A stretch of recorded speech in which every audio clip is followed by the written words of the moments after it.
भाई किसी ने एक बहुत ही इनकरेजिंग बात लिखी है। मैं आपके साथ शेयर करना चाहता हूँ। Guruji, your words touched my heart because after my marriage I am also facing difficulties in maintaining my spiritual life.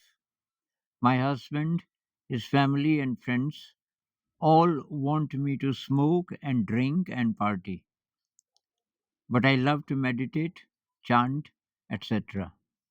So they think I am mad, stubborn, backdated, unsocial. Yes, like you said, I am alone in this crowd, but I love to be alone. I don't care about their words because from my heart I know this spirituality, this awareness is a blessing from God.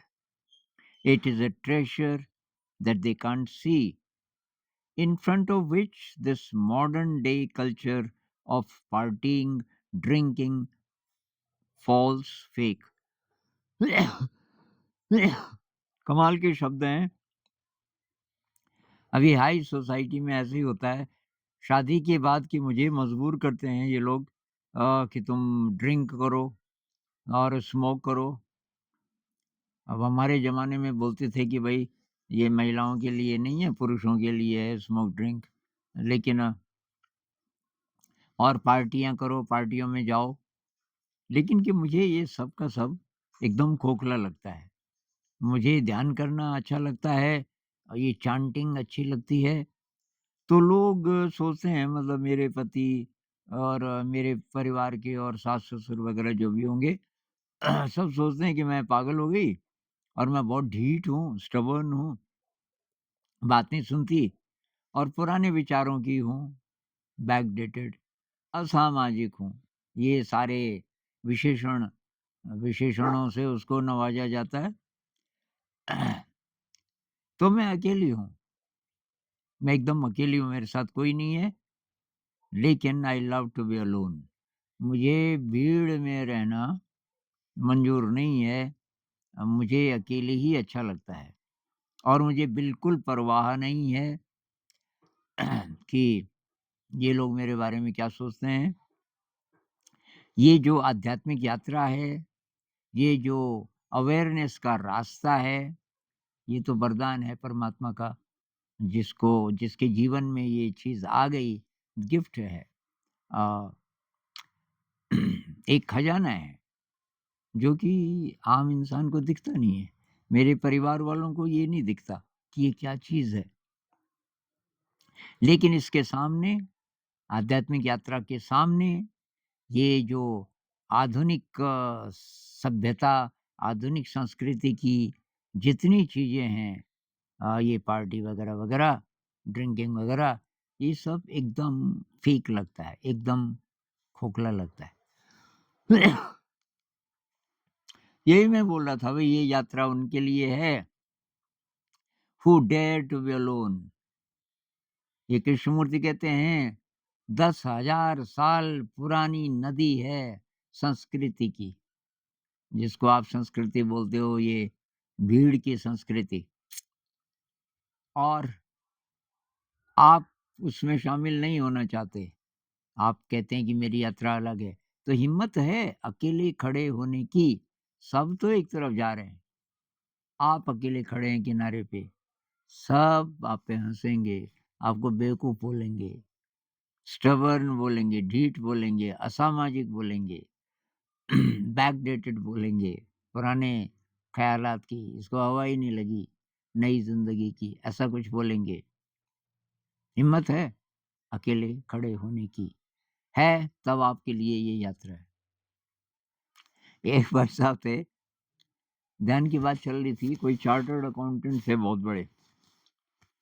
यार आनंद जी की इच्छा तो मेरी भी होती है, एक डर है बस। मैंने कहा क्या?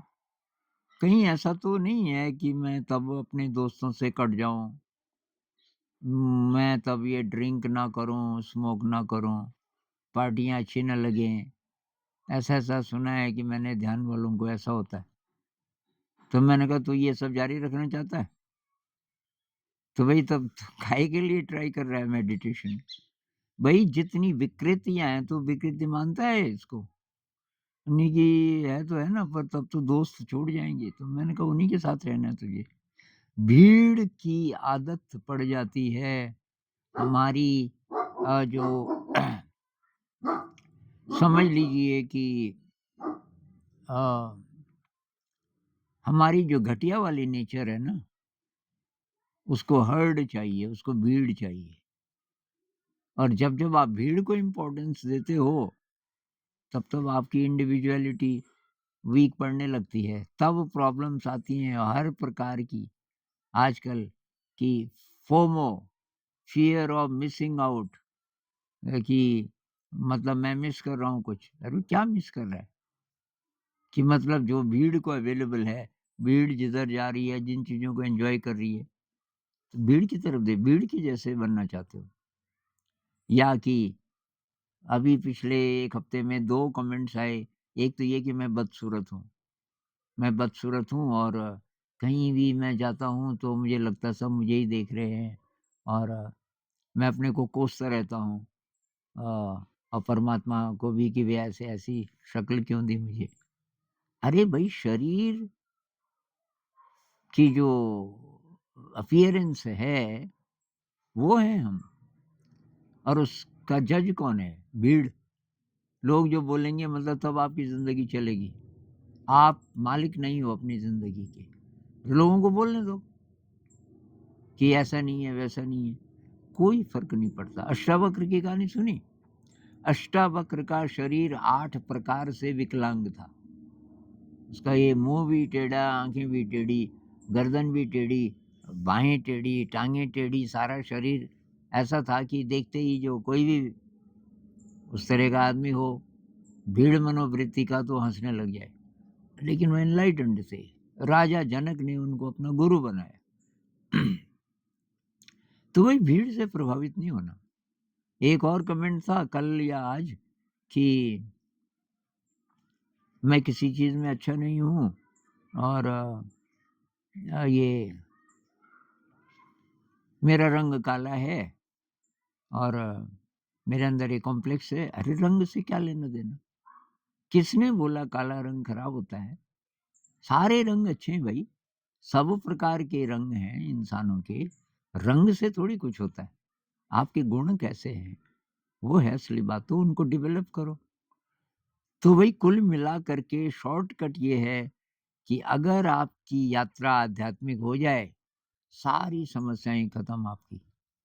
जितनी भी समस्याएँ हैं, ना केवल अपीयरेंस की या इन्फीरियॉरिटी कॉम्प्लेक्स की इत्यादि, बल्कि ये जो लोग चिंता करते हैं ना रोटी, कपड़ा, मकान वगैरह की, कि कहीं ऐसा तो नहीं है कि आध्यात्म में ज़्यादा चले जाएँ, फिर ये जुटाना मुश्किल हो जाए। इसमें भी आपको मदद मिलेगी।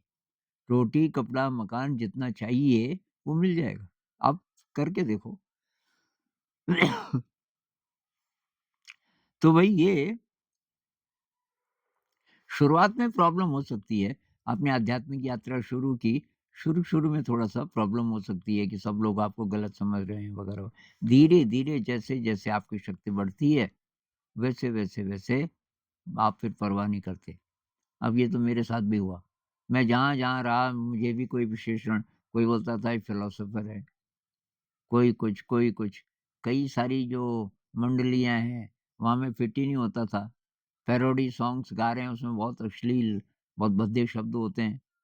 तो जैसे कोई उत्सव का टाइम है और तो अंत-अंत में जब प्रोफ़ेसर लोग भी पहले बैठे हैं, वो सब जा चुके हैं, केवल स्टूडेंट्स हैं। फिर वो शुरू करते थे, उससे पहले ही मैं खिसक जाता था। ये भद्दापन क्यों सुनने हैं ये भद्दे शब्द? तो बाद-बाद में तो ख़ैर मैं शादियों में, पार्टियों में कहीं जाना ही मैंने बंद कर दिया। अच्छा, मेरे भी कुछ-कुछ ऐसे-ऐसे दोस्त बने जिन्होंने बहुत प्रेशर डाला, "तू ड्रिंक कर, तू स्मोक कर।" मैंने कहा, "यार मेरे को ये रास ही नहीं आ रहा है, क्यों करूँ मैं इसको? क्या है इसमें?"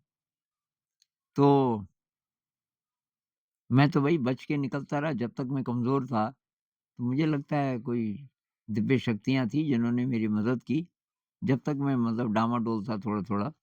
लेकिन बाद में जब मैं स्ट्रॉन्ग हो गया, तो कुछ भी कहे सारी दुनिया एक तरफ बोले तुम गलत हो, मुझे मालूम है मैं सही हूँ। मैं जिधर जा रहा हूँ वही दिशा है, और मेजॉरिटी कह रही है कि ये दिशा है इसलिए सही है, ऐसा नहीं। एक्चुअली मेजॉरिटी जो कहती है वो आम तौर पर सही नहीं होता, सारा इतिहास ये कहता है। एक वैज्ञानिक नई बात बोलता है, पूरी भीड़ में से एक इंसान, शुरू में उसको गलत कहते हैं जब तक वो प्रूव नहीं कर लेता। जितनी इन्वेंशंस हुई एक-एक व्यक्ति ने की, और उसी तरीके से ये बुद्ध जैसे जो लोग हुए, जैसे एक-एक व्यक्ति हुआ, तो इसलिए आप अपने को कम मत समझो, आपके अंदर संपूर्णता है, पूरे ब्रह्मांड की शक्तियाँ आपके अंदर हैं, इसलिए भीड़ की परवाह मत करो। अपना रास्ता ढूँढो, हर इंसान का यही रास्ता है, अध्यात्म का रास्ता है। अध्यात्म का मतलब ये नहीं कि साहब आपने घंटी बजा दी, पूजा कर दिया और बोल रहे हो कि हे ईश्वर, हे परमात्मा, मैं पास हो जाऊँ, मेरी बेटी की शादी हो जाए, ये हो जाए। कुछ माँग रहे हो, वो अध्यात्म नहीं है। अध्यात्म में कोई चीज़ आप माँगते नहीं हो, सांसारिक चीज़ें। अगर माँगनी ही है, प्रार्थना करनी ही है, तो वही हे ईश्वर मुझे बुद्धि दे, मुझे विवेक दे, ताकि मैं इस रास्ते पर, इस ध्यान के रास्ते पर आगे बढ़ सकूँ। अ, वो है ना एक गाना, माँगू नहीं सुख प्रभु, नाम नहीं, यश नहीं, माँगू न रतन धन खान रे, मुश्किलों से बच जाऊँ ये नहीं प्रार्थना, चाहिए न पथ आसान रे। पहले ही बोल दिया, जो लोग माँगते हैं ये सब मुझे नहीं चाहिए। और तब इसी गाने में बाद में आता है कि इतनी विनती है कि मैं चल सकूँ कटार की धार पे, निर्भय चल सकूँ धार पे कटार की मैं, गाता हुआ तेरे गुणगान रे। ये चाहिए। राग द्वेष हरो, ये प्रार्थना है। राग द्वेष खत्म कर दो मेरे, मोह मुक्त करो। तो ये जो विकार हैं, ये दूर हों, ऐसी प्रार्थना, तब तो वैलिड है। मुझे विवेक दे, शक्ति दे, ताकि मैं अच्छे रास्ते पर, आध्यात्म के रास्ते पर चल सकूँ। सारी दुनिया में लोग निरोग हों, निर्भय हों और प्रकाश की यात्री बने, ये प्रार्थना हो सकती है। तो भई ये जिन्होंने ये लिखा, आपका बहुत-बहुत धन्यवाद कि आपने ये शेयर किया। इससे बहुत लोगों को शक्ति मिलेगी, और बहुत लोग कहते हैं ना कि मजबूरी है जी, क्या करें अब समाज में रहना है। अरे भई ये भी तो समाज में रह रही है, रिजेक्ट करो ऐसे समाज को, और ये तो वहीं रह रही है ना, घर छोड़ के थोड़ी गई।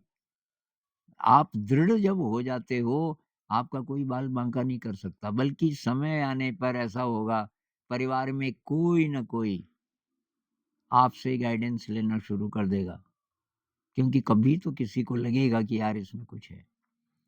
और ऐसा नहीं भी हो, कोई बात नहीं, आप चलते रहिए, परिवार की सारी ज़िम्मेदारियाँ निभाते रहिए। सारी ज़िम्मेदारियाँ मतलब मान लीजिए कि खाना बनाना वगैरह-वगैरह, जो-जो, बच्चे को छोड़ना, फिर आपकी जॉब है, ऑफ़िस जाना इत्यादि, वो सब कर लो। लेकिन रास्ता आपका वही रहे, अध्यात्म का। ऐसा कर सको, तब आपके लिए ये रास्ता है। अगर आप अकेले चल सकते हो, और आपको पता है कि मेरे अंदर हमेशा परमात्मा है, हमेशा गाइडेंस अवेलेबल है, हमेशा अनंत शक्ति का स्रोत अवेलेबल है, और मुझे ये भीड़ नहीं चाहिए, भीड़ की मनोवृत्ति नहीं चाहिए। ये जब दृढ़ हो जाएगा, आपको कोई डिगा नहीं सकता।